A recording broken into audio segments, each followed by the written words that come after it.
क्योंकि supreme court की तरफ से आज जिस तरीके की फटकार एसबीआई को लगाई गई है, कुल मिलाकर एक बार फिर से जरा निपुण सहगल का रुख करते हैं। निपुण, कहीं ना कहीं यही संदेश अपने आदेश के जरिए सुप्रीम कोर्ट की तरफ से दिया गया कि ये सिर्फ और सिर्फ टाल मटोल कर रहा है एसबीआई। बिल्कुल ये संदेश दिया है। और मैं दूसरे पैनलिस्ट को सुन रहा था जहां पर कोई कह रहे थे कि सरकार ने तो कोई प्रतिक्रिया दी नहीं या स्वीकार कर लिया।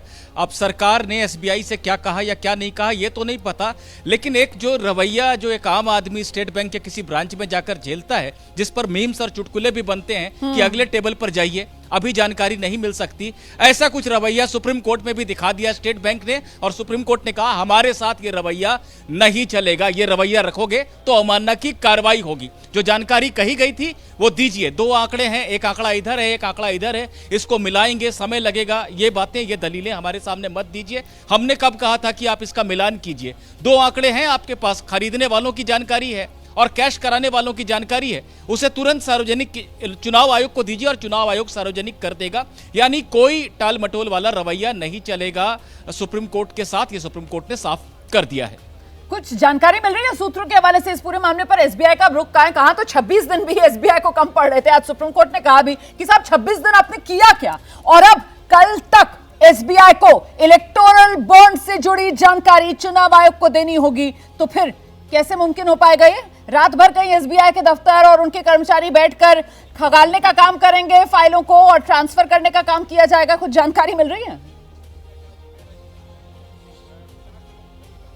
देखिए रोमाना, कोई प्रतिक्रिया तो अभी एसबीआई की नहीं मिली है, लेकिन एसबीआई का जो स्टैंड है वो समझ से परे है। वो कहते हैं हमारे पास आंकड़े हैं, किसने बॉन्ड खरीदे, कौन से नंबर का बॉन्ड खरीदा, कितने का बॉन्ड खरीदा, वो एक अलग लिफाफे में है, और किसने कैश कराया वो एक अलग लिफाफे में है। हम दोनों जानकारी दे सकते हैं, इसमें 3 हफ्ते लगेंगे और मिलान करने को कहोगे तो 3 महीने लगेंगे।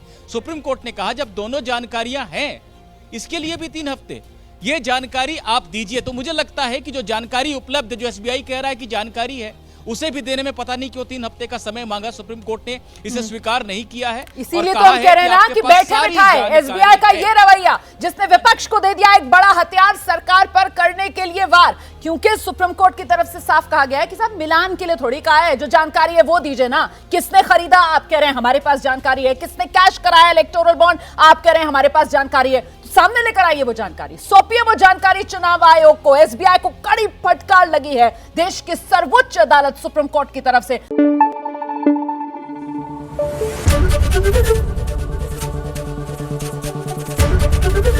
एबीपी न्यूज आपको रखे आगे।